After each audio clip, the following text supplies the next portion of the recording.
To remove the microprocessor and heatsink, press firmly on the screws and loosen them with a Phillips head screwdriver.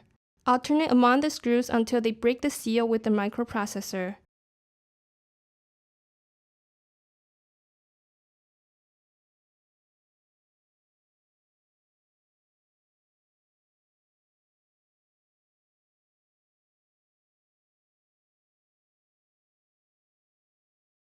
Gently twist the heatsink to free it from the microprocessor and then lift the heatsink off the system board.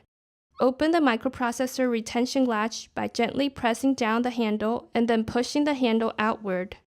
Open the microprocessor bracket. Hold the microprocessor by its edges and carefully lift the microprocessor straight up and out of the socket.